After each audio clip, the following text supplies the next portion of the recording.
It's time for Herd Mentality, the weekly episode where you control the discussion today on Locked On Bills. You are Locked On Bills, your daily Buffalo Bills podcast. Part of the Locked On Podcast Network, your team every day.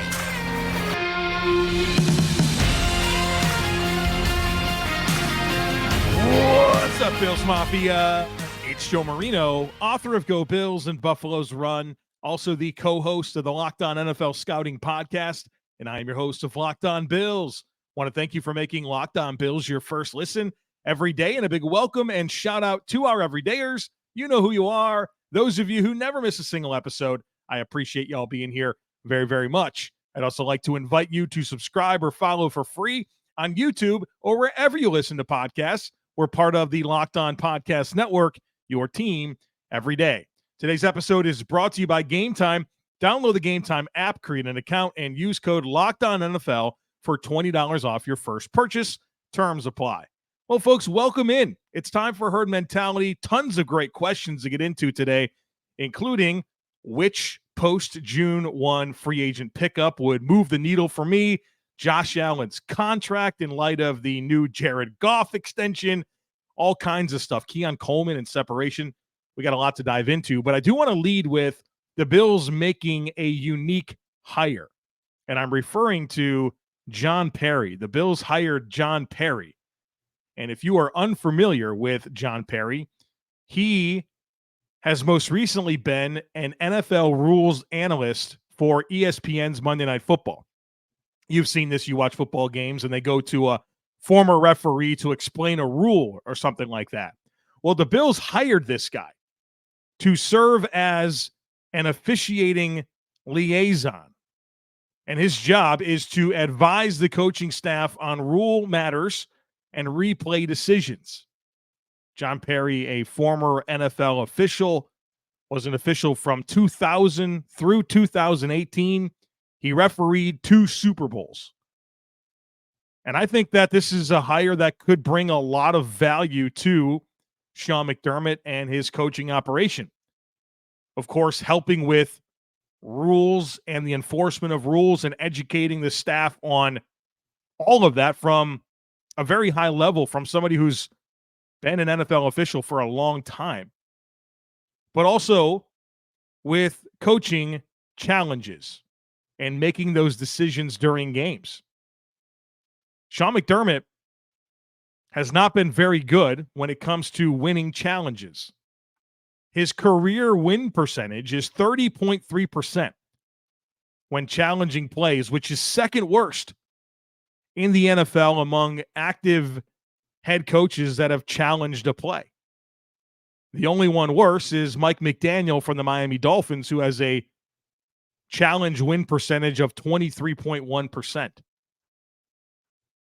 So the way that I look at this move is that there's zero downside outside of Terry Pagula having another salary to pay, which obviously I'm unconcerned about that.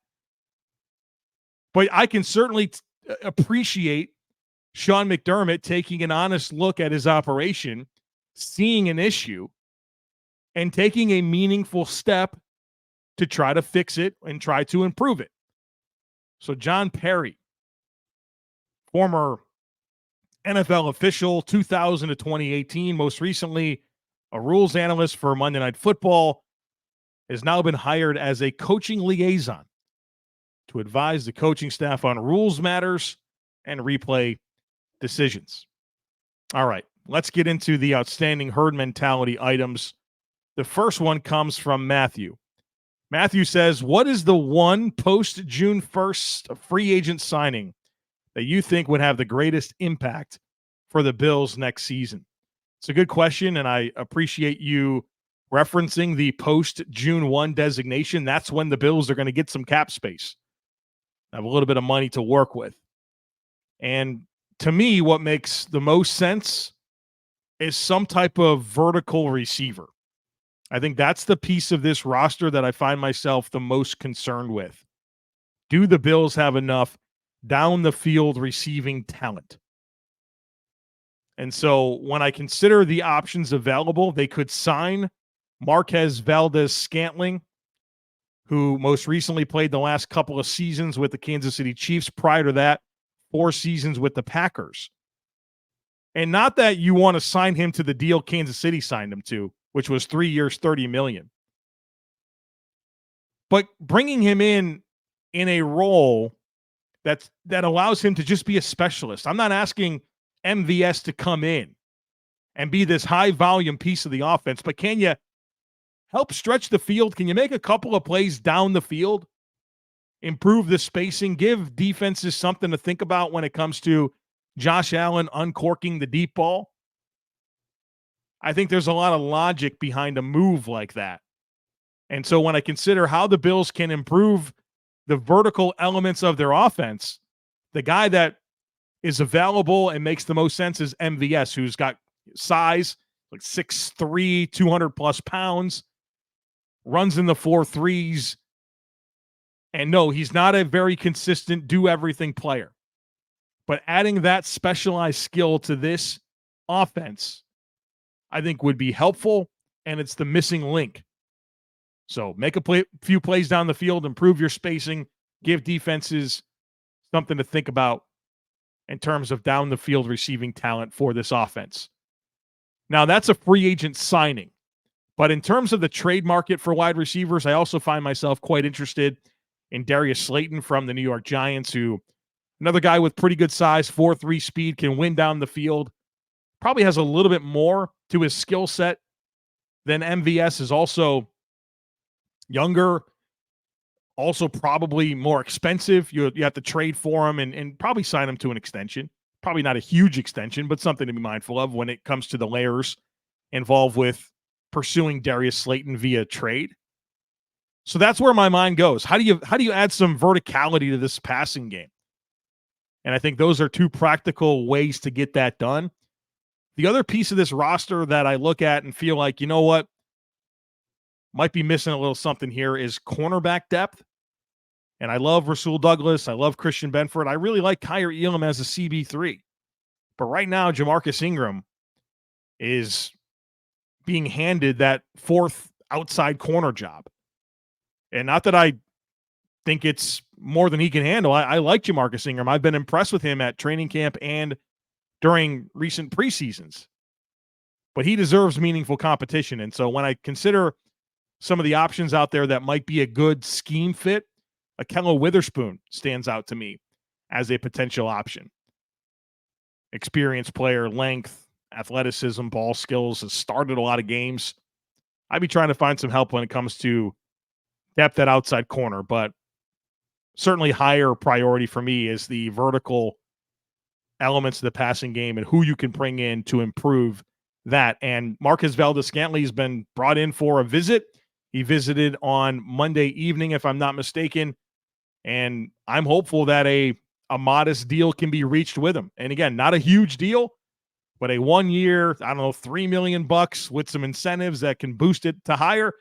Let's go. Let's try that out. Again, not asking him to come in and be the savior or anything like that, but a piece of this offense that's missing, he'd make a lot of sense. And if the Bills sign him, we'll do a podcast on it. All right, folks, plenty of more to get to, including a little conversation on the other side of it about Jared Goff's extension, where Josh Allen slots in this quarterback market, and what maybe the Bills could do about it. So be sure to stick with me. Folks, you know it. The NFL schedule is coming out on Wednesday night, and there's going to be some big-time games on the schedule. Plenty of great matchups for the Buffalo Bills. And if you're looking to get tickets, you got to check out Game Time, which is the best way to purchase tickets for all the sports, music, comedy, and theater events near you. I love what they offer. They have last-minute ticket deals, flash deals, zone deals. They'll give you the all-in price, a view from your seat.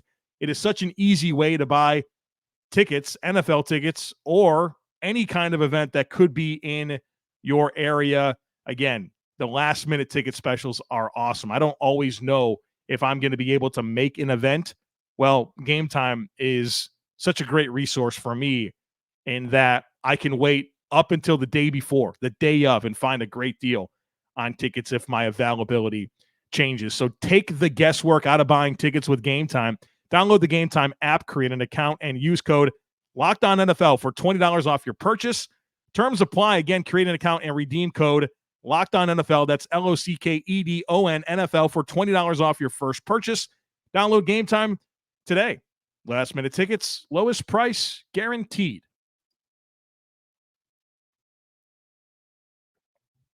All right, folks. The next one today comes from Andrew, who says, with the Jared Goff deal now done at $53 million a season, when, if, do you think they will rework Josh Allen's deal? He seems way underpaid to the market right now. Yeah, you're right. He's absolutely underpaid. And I have been thinking about this for a few years now. And, of course, an extension like Jared Goff makes you really wonder. Jared Goff's a good player. I like Jared Goff quite a bit.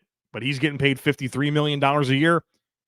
And Josh Allen's at $43. $10 million more average annual value for Jared Goff than Josh Allen. That should alert some bells, right? Some sirens should go off with that. So let's kind of talk through this. Josh Allen currently right now 10th in the NFL in APY among quarterbacks. Joe Burrow, number 1 at $55 million. Jared Goff, now number 2 at $53.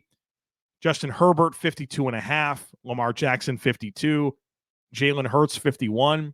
Kyler Murray, $46.1. Deshaun Watson, $46. Patrick Mahomes, $45. Kirk Cousins, $45. Josh Allen, $43. And then, of course, you've got extensions coming for Tua Tagovailoa. That's coming this at some point, right? Anytime now. Trevor Lawrence, maybe this offseason, probably next. Brock Purdy's going to happen. We'll see what happens with Dak Prescott. So Josh Allen currently 10th, and you can see a path for that being 11th, 12th, 13th pretty quickly if the Bills don't do something. Now, here's where it's interesting. Josh Allen is signed through 2028. There are 5 years left on his deal, including this season. But I think you take a look at what Kansas City did with Patrick Mahomes, and you see the blueprint. Patrick Mahomes going into last season, going into 2023, he agreed to a restructured contract that paid him $210.6 million from 2023 through 2026. So in that 4-year window, he gets paid an average annual salary of $52.65 million. Again, that's going into last season, up from the $45 million APY that he had on the 10-year, $450 million deal that he signed back when he got his original extension in 2020. And so basically what happened with that deal is the Chiefs moved up money that he was due later in the contract, put it in that 4-year window, and then shortened the deal. And the expectation is that Mahomes' deal would be revisited after the 2026 season. And so I thought Kansas City did a good job of, all right, we certainly set the market with this massive deal for Patrick Mahomes. The rest of the market has caught up, and now Mahomes deserves to be compensated. I'd like to see the Bills do something like that. Now, Mahomes signed his original extension in 2020, and then they did the rework deal going into 2023. Josh Allen signed his original extension in 2021.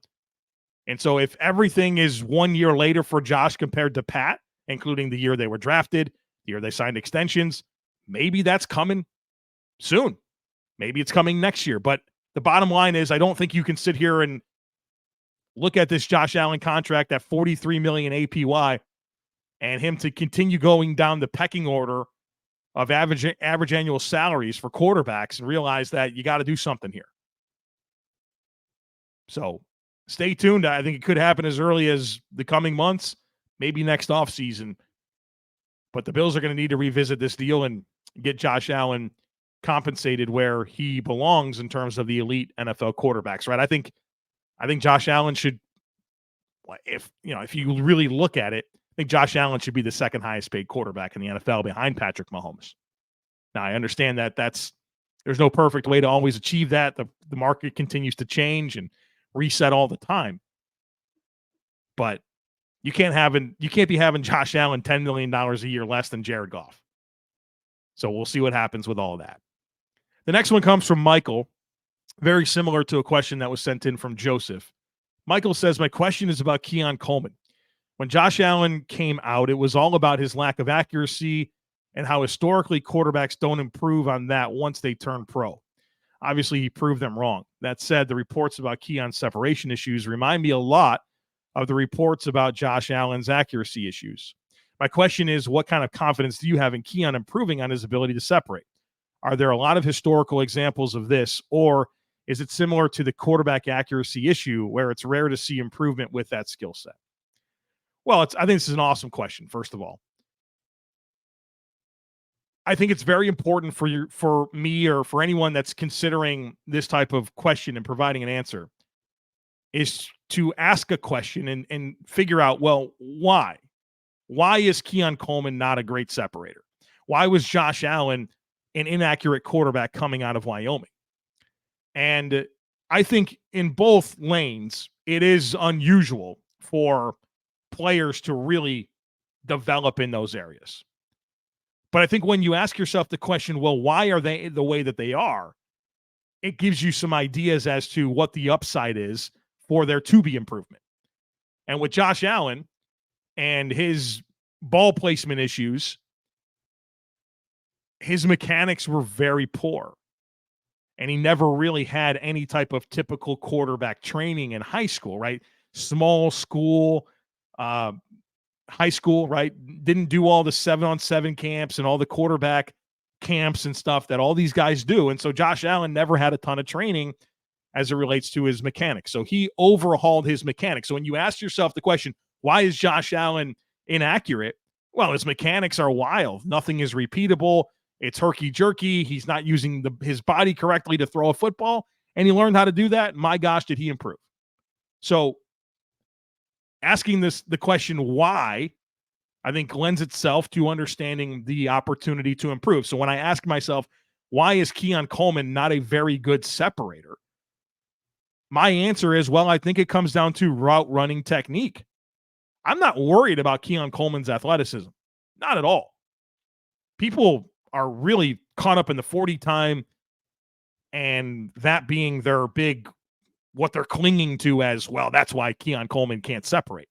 That's not why he can't separate or doesn't separate. It's route running technique. It's his release package. It's how he sets up his route breaks. It's how he reads leverage. It's how he changes directions. It's his quickness in and out of breaks. It's the step frequency in and out of breaks. It's those things. And to me, a lot of that's teachable. So I have a young player who's 20, he's 20 years old, who is newly focused solely on football. Obviously, he's hungry to learn and improve and become an amazing player. And so you like that. Talent plus habits plus youth is a good place to be. So what I keep going back to with Keon Coleman is I have issues with his separation skills, but boy, the rest of the package is really good. I mean, he has got everything else. He's got it all except for separation skills. Well, why doesn't he separate well? Well, I think he has a lot of improvement needed as a route runner. Is it teachable? Yes. Does he have the requisite athleticism to be a good separator? Yes. So there's where you find your confidence. Now it's just a matter of unlocking it. And I keep going back to this. The Buffalo Bills knew exactly the skill set and player that they were drafting in Keon Coleman. Make it work. Develop it. Unlock it. I'm excited to see what happens. Next one here comes from Josh, who says, when it comes to draft pick contracts, how much does each pick differ in average annual value? Or is it a set amount and they get a higher signing bonus depending where they get drafted? Good question here, Josh. Rookie pay, APY, is predetermined based on draft slot. So every single pick gets paid a little bit less. And it's incremental, and those increments are a lot different as you get further along the draft. So like in the first round, the way that I could tell you this is pick 1 this year in 2024, Caleb Williams will get an APY of $9.87 million. pick 16 will get $4 million APY. Pick 32, the last pick in the round, gets 3.1. So you can see how even there, those margins become smaller. And it becomes even smaller as you move along. So like if you get to the fourth round, pick 101, which is the first pick in the fourth round, APY is 1.22 million. The last pick in the fourth round, 135, is 1.137. So they go down incrementally, and then those margins get smaller and smaller as you get deeper into the draft. But the higher the pick, the more you get paid per season. All right, folks, we got more to get to, including a question about Matt Milano and what the long-term forecast is there. Question about the schedule. Lots of good stuff on the other side of it, so be sure to stick with me. It's winner take all time in the NBA and NHL, and FanDuel is giving you a shot to bring home a big win of your own. Right now, new customers can get $150 in bonus bets with any winning $5 bet. That's $150 to bet on spreads, money lines, player props, and more. Just visit FanDuel.com/lockedon and make every playoff shot count. FanDuel, America's #1 sportsbook. All right, folks, the next question today comes from Dent, also very similar to a question sent in by Bills WZA. It's a good one. Dent says, based on Monday's pod comments about offensive trends leaning heavier and towards more 12 personnel, how prepared do you think the Bills' defense is for this trend? We play dime and have lighter linebackers, but I like the run-stopping ability of our defensive line. And he mentions Groot and Daquan, for example, but also have some other pieces. Taron Johnson handles run responsibilities well, and we are bringing a physical safety room on top of physical corners like Douglas and Benford. And, of course, I love Milano's ability to erase tight ends, and Bishop hopefully does that also. I feel we are set up well to handle multiple offensive groupings, but I'm interested in your assessment. I think this is a good question. Obviously, the Bills have been not only a base nickel defense, which is 2 linebackers, not 3, right? Your base is 4-3. Your nickel is when you sub out a linebacker for a slot corner. And of course, the Bills live in that. It's not only their base, but they very rarely come out of it. And so as as offenses put more tight ends, more running backs on the field, how are the Bills positioned to deal with that? Well, I think situationally they've done some things with a third linebacker or an extra safety, but not that frequently. Some of their game plans against the Patriots when they've been run heavy, they've done that.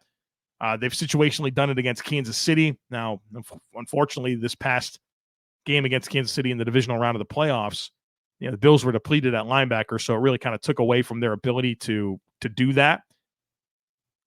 So I think the good news is that the Bills do have the roster and the versatility with their skill sets to play more personnel groupings. Like if they want to bring in a third linebacker, I think this pool of Dorian Williams and Edefon Ulafosio and Deion Jones and Nicholas Moreau and Balen Spector, I feel like one of those guys could be able to come on and play. If you want to go 3 safeties, I think you love having Mike Edwards to go with Taylor Rapp to go with Cole Bishop. So I think when you want to bring on a third safety or you want to bring on a third linebacker, you are in good shape from a personnel perspective to do that. The challenging layer to this entire conversation every time we get into it is you're just not interested in taking Taron Johnson off the field. And so my solution there is, well, if you want to take off a linebacker and keep Taron Johnson on the field, just move Taron Johnson to be like a hybrid safety type player and take one of your safeties off. Let's say your starting safeties are Mike Edwards and Cole Bishop, or let's say they're Taylor Rapp and Mike Edwards. Pull Taylor Rapp off the field. Put Taron Johnson back. Bring in a linebacker. Let's say that you want to bring in a third safety. Well, that's not really a big deal. You're going to drop a linebacker. So I would assume you would drop Bernard or Milano and then bring in a third safety. That's where it gets hard. Right? Like, you got to take somebody off. So we'll see what Bobby Babich comes up with. But I think your ability to match personnel is going to be important. You hear Sean McDermott talk all the time about it being a matchup league. And I think the Bills do have the variety of skill sets to get it done. Will they do it, though? Situationally, we've seen it. It might be more in demand moving forward.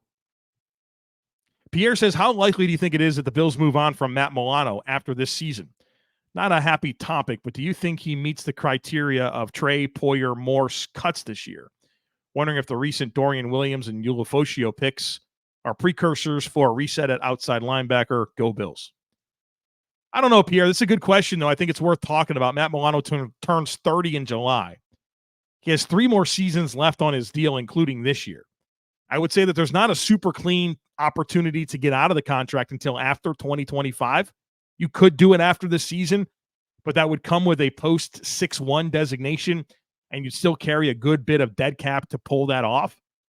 I think a lot of this probably depends on how Dorian Williams develops, how Edifwan Ulofoshio develops, and honestly, how Matt Milano performs.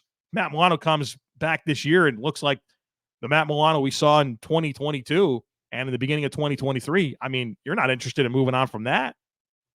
But I think what this really, I think the root of your question stems from, all right, we saw them reset and cut some older players in Trey White, Jordan Poyer, Mitch Morse. I think not only is it less necessary, right? It's less necessary based on where the roster is and how your cap is shaping up coming out of all of that, but also there's less cap benefit. There's less cap benefit in moving on from a Milano compared to those other 3 players. So I'm not sure I answered your question, but I think I gave you the dynamics that will factor into that decision-making. Eric says, question about our schedule. Outside of the Chiefs and 49ers, we should be favored in all of our home games. Of those 2 teams, though, who do you see as a bigger challenge, Chiefs or Niners? I feel like we need to go at least 7-1 at home to have a shot at a high seed, so we need to be able to beat at least one of them, I figure. First of all, I wouldn't be certain that the Bills will not be favored against those 2 teams. I mean, the Bills have been favored over Kansas City, and I mean, 49ers are coming across the country to play in Buffalo. So I'm not sure I'd fully agree with you that the Bills would be not favored in those games.